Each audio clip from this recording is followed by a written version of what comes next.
Hello dears, good morning. അങ്ങനെ നമ്മളെല്ലാവരും കാത്തിരുന്ന ചില പ്രധാനപ്പെട്ട മുഹൂർത്തങ്ങൾ ഉണ്ടായിട്ടുണ്ട്. അത് പറയാനാണ് ഞാൻ വന്നിട്ടുള്ളത്. എന്തായാലും വിശേഷങ്ങൾ എന്തൊക്കെയാണെന്ന് നമുക്ക് പതിയെ പതിയെ നോക്കാം. അതായത് വസുന്ധര മാഡം ചന്ദ്രോത്ത് വീട്ടിലേക്ക് വന്നത് തന്നെയാണ് ലേറ്റസ്റ്റ് അപ്ഡേറ്റ്. അവിടേക്ക് വരുന്ന സമയത്ത് പ്രഭാവതി നേരത്തെ കേസിൻ്റെ കാര്യങ്ങളെല്ലാം മറന്നിട്ട് നേരെ മേഡത്തിൻ്റെ അടുക്കിലേക്ക് പോവാണ്. എങ്ങനെയെങ്കിലും നന്ദനെ കണ്ടെത്തണം എന്നുള്ള കാര്യമെല്ലാം പറയുന്നുമുണ്ട്.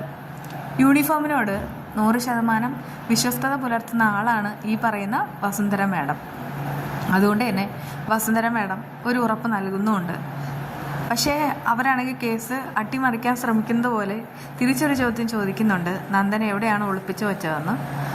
ആ സമയത്ത് അത് കേട്ടിട്ട് അവർക്കൊക്കെ പേടിയാവുന്നുണ്ട്. അപ്പോഴേക്കും മാഡം പറയുന്നുണ്ട്, ഇവിടെ ഇപ്പോൾ നമ്മളെല്ലാവരും ഉണ്ട്, പ്രത്യേകിച്ച് MLA ഉണ്ട്.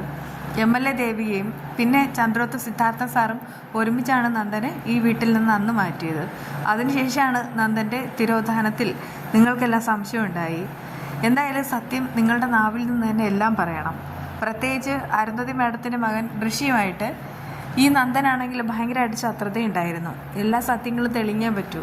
അത് കേട്ടിട്ട് പ്രഭാവതിക്ക് ആകെ സങ്കടമാവുകയാണ്. കാര്യങ്ങളെല്ലാം തുറന്നു പറഞ്ഞാൽ കൈവിട്ട് പോകുമോ എന്നുള്ള പേടിയുണ്ട്. പ്രത്യേകിച്ച് ഋഷി കൊലപാതക കേസ്, അതുമായി ബന്ധപ്പെട്ട് തനിക്കറിയാവുന്ന കാര്യങ്ങളെല്ലാം അവരാണെങ്കിൽ വസുന്ധരയോട് പറഞ്ഞു കഴിഞ്ഞാൽ വസുന്ധര നിയമത്തിൻ്റെ ഭാഗത്ത് നിന്നായിരിക്കും ചിന്തിക്കുക. അതേസമയം വസുന്ധര പറയുന്നൊരു കാര്യമുണ്ട്, നിങ്ങൾ പേടിക്കേണ്ട, നിങ്ങൾക്കാർക്കും ഒരപകടവും വരാത്ത രീതിയിൽ തന്നെയായിരിക്കും ഞാൻ പ്രവർത്തിക്കുന്നതെന്ന്. പക്ഷേ അങ്ങനെ ഒരു വിശ്വസ്തയായിട്ടുള്ള പോലീസ് ഓഫീസർക്ക് അങ്ങനെ മാറി നിന്ന് ചിന്തിക്കാനായിട്ട് ഒരിക്കലും ആവില്ല. അതിന് കാരണമുണ്ട്. പ്രത്യേകിച്ചാണെങ്കിൽ ഇതൊരു മർഡർ കേസാണ്. അത് കഴിഞ്ഞിട്ടാണ് ഇതൊരു മിസ്സിങ് കേസായിട്ട് മാറുന്നത്. എന്തായാലും ശരി, ഇവിടെയാണെങ്കിൽ പ്രഭാവതിയാണെങ്കിൽ അവരുടെ കയ്യിൽ പിടിക്കുകയാണ്, എൻ്റെ മകനെ കണ്ടുപിടിക്കണം. എൻ്റെ മകനെ കാണാതായിട്ട് ഇത്രയും ദിവസങ്ങളായിരിക്കുന്നു. നേരത്തെ തന്നെ കേസ് അന്വേഷിച്ച പോലീസ് ഉദ്യോഗസ്ഥന്മാർ ആരും തന്നെ ഒരു തുമ്പും കണ്ടുപിടിച്ചിട്ടില്ല. പക്ഷെ മേഡത്തെ ഞങ്ങൾക്ക് വിശ്വാസമാണ്, അതുകൊണ്ട് തന്നെ മേഡം കണ്ടുപിടിക്കണം എന്നൊക്കെ പറഞ്ഞിട്ട് ഇങ്ങനെ പറയുകയാണ്. ആ സമയത്ത് വസുന്ധര പറയുന്നുണ്ട്, എന്തായാലും ഞാൻ ട്രൈ ചെയ്യാമെന്ന്. പക്ഷേ വസുന്ധര കാര്യങ്ങളെല്ലാം ഫാസ്റ്റായിട്ട് തന്നെയാണ് കൊണ്ടുപോയിക്കൊണ്ടിരിക്കുന്നത്. പ്രത്യേകിച്ച് ഇതിൽ കണ്ണിങ് ആയിട്ടുള്ള ഒരാളുണ്ട്, പ്രകാശൻ വന്നത് തന്നെ പരോളിലാണ്. ആ പരോളിൽ വന്ന പ്രകാശൻ ഇവിടെ വന്നിട്ട് നാടകം കളിച്ചതും നന്മമരാകാൻ ശ്രമിച്ചതുമായിട്ടുള്ള സകല രഹസ്യങ്ങളും പ്രഭാവതി വസുന്ധരയോട് പറഞ്ഞു കഴിഞ്ഞാൽ ആ ഒരു രീതിയിൽ കാര്യങ്ങൾ ചിന്തിക്കാൻ കഴിയും. അതിലുപരിയായിട്ട് എസ്താവൻ ചേട്ടൻ്റെ വീട്ടിൽ നിന്ന് അന്ന് നന്ദനെ കൊണ്ടുപോകുന്ന സമയത്ത് CCTV പതിഞ്ഞ ആ ഒരു കാറിൻ്റെ ദൃശ്യം, അങ്ങനെ ആ കാറിൻ്റെ ഉടമ ആരാണെന്നും അങ്ങനെയുള്ള കാര്യങ്ങളെല്ലാം കണ്ടുപിടിച്ചാൽ ഫാസ്റ്റായിട്ട് തന്നെ ആ ഒരു കാര്യത്തിലേക്ക് എത്തിപ്പെടാനായിട്ട് സാധിക്കും. എന്തൊക്കെയായാലും വസുന്ധര ദേവികയുടെയും പ്രഭാവതിയുടെയും സിദ്ധാർത്ഥൻ്റെയും മൊഴിയെടുക്കുകയാണ്. ഇതുവരെ അവർ എല്ലാ കാര്യങ്ങളും മറച്ചു വെച്ചു. പക്ഷേ മുന്നിൽ നിൽക്കുന്നത് വളരെ സത്യസന്ധയായിട്ടുള്ള പോലീസ് ഓഫീസറാണ്. അതുകൊണ്ട് തന്നെ കാര്യങ്ങൾ തെളിവ് സഹിതം പ്രഭാവതി പറയുന്നുമുണ്ട്. പറഞ്ഞതിന് ശേഷമാണ് ആളിങ്ങനെ കുറ്റസമ്മതം നടത്തി കരയുന്നത്. അരുന്ധതിയാണെങ്കിൽ വളരെയധികം ദേഷ്യത്തിൽ ഈ CPയോട് പറയുന്നൊരു കാര്യമുണ്ട്, ഋഷി ഇപ്പോൾ ഉള്ളത് ദേവികയുടെ കസ്റ്റഡിയിലാണ്. അങ്ങനെ എസ്താപൻ ചേട്ടൻ വന്നതും അവിടെ വന്നിട്ട് ഭീഷണിപ്പെടുത്തിയതുമായിട്ടുള്ള കാര്യങ്ങളെല്ലാം അറിയിക്കുന്നുണ്ട്. ആ സമയത്ത് CP കാര്യങ്ങളൊക്കെ അറിയുന്നത്. അപ്പോഴേക്കും ദേവിക അന്ന് പറഞ്ഞ കാര്യവും അറിയിക്കുകയാണ്. അതായത് നന്ദനെ വിട്ടുകൊടുത്താൽ ഉറപ്പായിട്ടും ഋഷിയെയും വിട്ടുകൊടുക്കാമെന്ന്. എന്തായാലും അതുകൊണ്ട് തന്നെ ഋഷി അവരുടെ കസ്റ്റഡി തന്നെ എടുത്ത് പറയുന്നു. പക്ഷേ വസുന്ധര മേഡം തന്നെ സത്യം തെളിയിക്കുമെന്ന് പറയുന്ന സമയത്ത് ഇനി വസുന്ധര മേഡവും ദേവികയുടെ ആളല്ല എന്ന് ആര് കണ്ടു എന്നൊക്കെ അരുന്ധതി ചോദിക്കുന്നുമുണ്ട്. എന്തായാലും വസുന്ധര മേഡം ആരുടെ ആവശ്യത്തിന് വഴങ്ങുന്ന ഒരാളല്ല. പ്രത്യേകിച്ച് ₹1 പോലും കൈക്കൂലി മേടിക്കുകയില്ല. അതുകൊണ്ട് തന്നെ മേഡം ഈ ഒരു കേസ് അന്വേഷിക്കും, അത് ഉറപ്പാണ്.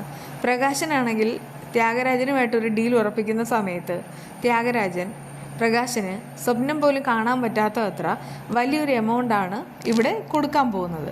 അതുകൊണ്ട് തന്നെ അവന് ഭയങ്കര സന്തോഷത്തിലാണ്.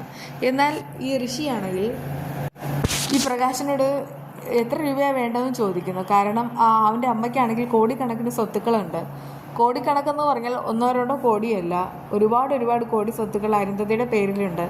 പ്രത്യേകിച്ച് അവർ വലിയൊരു ബിസിനസ് സാമ്രാട്ടിലൂടെ തന്നെയാണ്, വേറെ മക്കളുമില്ല. അപ്പോൾ പിന്നെ ആ ഒരു സ്വത്തിൻ്റെ അവകാശി ഋഷിയാണ്. ഋഷി പുറത്തു വരണം എന്നുള്ളത് അരുന്ധതിയുടെ കൂടെ ആവശ്യമാണ്. എത്ര രൂപ വേണമെന്നൊക്കെ ഋഷി ഇങ്ങനെ ബാർഗെയിൻ ചെയ്യാണ്. ആ സമയത്ത് അത് കേട്ടിട്ട് പ്രകാശൻ ചിരിക്കുന്നുണ്ട്. ശേഷം പറയുന്നുണ്ട്, തുക എത്രയാണെന്ന് നിശ്ചയിക്കുന്നത് ഞാനല്ല, ഇവിടെ മറ്റൊരാൾ വന്നിട്ടുണ്ട്, ആ ആൾ പറയും, എന്നിട്ട് ബാക്കിയുള്ള കാര്യങ്ങൾ നമുക്ക് സംസാരിക്കാം. എന്നാൽ അത് ആരാണെന്ന് അറിയാനുള്ള ആകാംക്ഷ ഋഷിക്കുണ്ട്. ആരാണ് യഥാർത്ഥ വില്ലൻ? അപ്പോഴാണ് അങ്ങോട്ട് ത്യാഗരാജൻ വരുന്നത്. ത്യാഗരാജനെ കണ്ടിട്ട് അത് വല്ലാതെ ഷോക്കായി മാറുന്നു. ഇത് ത്യാഗരാജൻ അല്ലേ എന്ന് ചോദിക്കുന്നത്. ത്യാഗരാജൻ പറയുന്നുണ്ട്, അതെ ഇത് തന്നെയാണ്. ഇപ്പോൾ ഖദറില്ല, സാധാ വേഷം തന്നെയാണ്. ഇവിടെ എനിക്കൊരു മുഖമുണ്ട്. എൻ്റെ മുഖം എന്താണെന്ന് പ്രകാശ് തിരിച്ചറിഞ്ഞു കഴിഞ്ഞു. അതുപോലെ തന്നെ ഋഷിയും മനസ്സിലാക്കാൻ പോകുന്നതേ ഉള്ളൂ. എന്തിനാണ് ഋഷിയെ ഞാനിവിടെ കൊണ്ടുവന്നതെന്ന് ഋഷി ചിന്തിക്കും. ഒരുപാട് കാര്യങ്ങളുണ്ട്. അതിൽ എനിക്കാണെങ്കിൽ പണവും വേണം. പണം എത്ര വേണ്ടതെന്ന് അരുന്ധതി മേഡത്തിനോട് വിളിച്ചു പറയണം. അതും നീ എന്തായാലും പണം എത്രയാണെന്ന് പറയും. ആ സമയത്ത് എത്രയാണെന്ന് നീ തന്നെ പറയണം. ഞങ്ങളിവിടെ കൂടെ തന്നെയുണ്ട്. ഇതിനിടയ്ക്ക് നീ ആണെങ്കിൽ എന്തെങ്കിലും ഒരു ചതിവ് വേല കാണിക്കുകയാണെങ്കിൽ പിന്നെ നിന്നെ ജീവനോടുകൂടെ നിൻ്റെ അമ്മ അരുന്ധതി കാണില്ല. അതിന് കാരണമുണ്ട്. ഋഷി നീ മരിച്ചവനാണ്. അതുകൊണ്ട് തന്നെ അങ്ങനെയുള്ള നിനക്കാണെങ്കിൽ ഇനി പുറത്തിറങ്ങി നടക്കാനോ സത്യങ്ങൾ തുറന്നു പറയാനോ ഒരിക്കലും കഴിയില്ല. നിന്നെ കാത്തിരിക്കുന്നത് ജയിൽ തന്നെയാണ്. ആ സമയത്ത് ഇത് കേട്ടിട്ട് ഋഷിക്കാണെങ്കിൽ ആകെ പേടിയാവാണ്. കാരണം ഇവിടെയാണെങ്കിൽ നന്ദനുണ്ട്. അതുകൊണ്ട് തന്നെ പണം എല്ലാം തട്ടിയെടുത്തിട്ട് ത്യാഗരാജനാണെങ്കിൽ ഋഷിയെ കൊന്നിട്ട് അത് നന്ദൻ്റെ തലയിൽ വച്ച് കെട്ടിയിട്ട് പോവും. ആ ഒരു തരക്കാരനാണ് ത്യാഗരാജൻ. അതെന്തായാലും ഋഷിക്കറിയാം. കാരണം ഇതുപോലെയുള്ള ഒരുപാട് കൊള്ളരുതായ്മകളെല്ലാം തന്നെ ഈ ത്യാഗരാജൻ ചെയ്തിട്ടുമുണ്ട്. ത്യാഗരാജൻ്റെ പേരിൽ ഒരുപാട് സ്വത്തുക്കളുണ്ട്.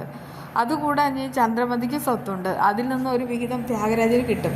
പക്ഷെ അതൊന്നുമല്ല ഈ ത്യാഗരാജൻ്റെ കണ്ണ്.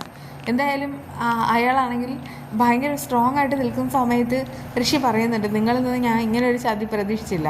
പണത്തിന് വേണ്ടി എന്ത് ചെയ്യുന്ന ആളാണ് ഞാനെന്ന് ത്യാഗരാജൻ ചിരിച്ചുകൊണ്ട് പറയുന്നുമുണ്ട്. അപ്പോഴേക്കും ഋഷിക്ക് ദേഷ്യമാവാണ്. എന്നിട്ട് പറയുന്നുണ്ട്, എൻ്റെ അമ്മ എങ്ങാനും പറഞ്ഞാൽ നിങ്ങളെ വെറുതെ വിടില്ല. നിൻ്റെ അമ്മ ഒരിക്കലും അറിയാൻ പോകുന്നതേ ഇല്ല എന്ന് ആ ഒരു ത്യാഗരാജൻ ഭയങ്കര ആത്മവിശ്വാസത്തിൽ പറയുന്നുണ്ട്. നമ്മൾ പ്രത്യേകിച്ച് സാമ്പാർ വയ്ക്കുന്ന സമയത്ത് ഇവിടെ സാമ്പാർ പൊടി ഞാനാണെങ്കിൽ ഈസ്റ്റേണിൻ്റെ സാമ്പാർ പൊടിയാണ് എടുത്തത്. പക്ഷെ അത് ഒട്ടും കൊഴുപ്പോ കാര്യങ്ങളോ ഒന്നുമില്ല. വെച്ചിട്ടും ഭയങ്കര ടേസ്റ്റൊന്നുമില്ല. പക്ഷെ അതിന് പകരമായിട്ട് 100% കൊഴുപ്പ് കിട്ടിയിട്ടുള്ള ഒരു പൗഡർ എന്ന് പറഞ്ഞാൽ അത് കിച്ചൺ ട്രഷേഴ്സിൻ്റെ തന്നെയാണ്. കിച്ചൺ ട്രഷേഴ്സ് അതുപോലെ തന്നെ ബ്രാഹ്മിൺസ് അതൊക്കെയാണെങ്കിൽ ഇതിനാണെങ്കിൽ ബെസ്റ്റാണ്. പക്ഷേ ഈസ്റ്റേണിൻ്റെ എന്താണെന്ന് അറിയില്ല. എത്ര അങ്ങോട്ട് സാമ്പാർ പൊടി ഇട്ടിട്ടും അതിനാണെങ്കിൽ ഒരു ടേസ്റ്റും ഇല്ല. അതുപോലെ തന്നെ അത് ആ ഒരു രുചി കിട്ടുന്നതും ഇല്ല. പിന്നെ ഓരോരുത്തർക്കും ഓരോ കാര്യങ്ങളാണ്. അതുകൊണ്ട് തന്നെ ചിലപ്പോൾ ചിലർക്കാണെങ്കിൽ ഈസ്റ്റേൺ ആയിരിക്കും പിടിക്കുന്നത്. പക്ഷേ എനിക്ക് ഇത് വാങ്ങിയ സമയത്ത് ഇത് ഉപയോഗിച്ചപ്പോൾ അത് എനിക്ക് അങ്ങോട്ട് ഇതുമായിട്ട് സെറ്റായിട്ട് വരുന്നില്ല. അത് അടുത്തുള്ള കടയിലാണെങ്കിൽ ഇത് മാത്രമേ കിട്ടുകയുള്ളൂ. അങ്ങനെയാണ് ഞാൻ ഇത് മേടിച്ചത്. അല്ലെങ്കിൽ പിന്നെ ദൂരേക്കോട്ട് ഏതെങ്കിലും കടയിൽ പോയാൽ കിച്ചൺ ട്രഷേഴ്സും ബ്രാഹ്മിൺസ് എല്ലാം കിട്ടുകയുള്ളൂ. എന്തായാലും വിശേഷങ്ങളുമായി വീണ്ടും കാണാം.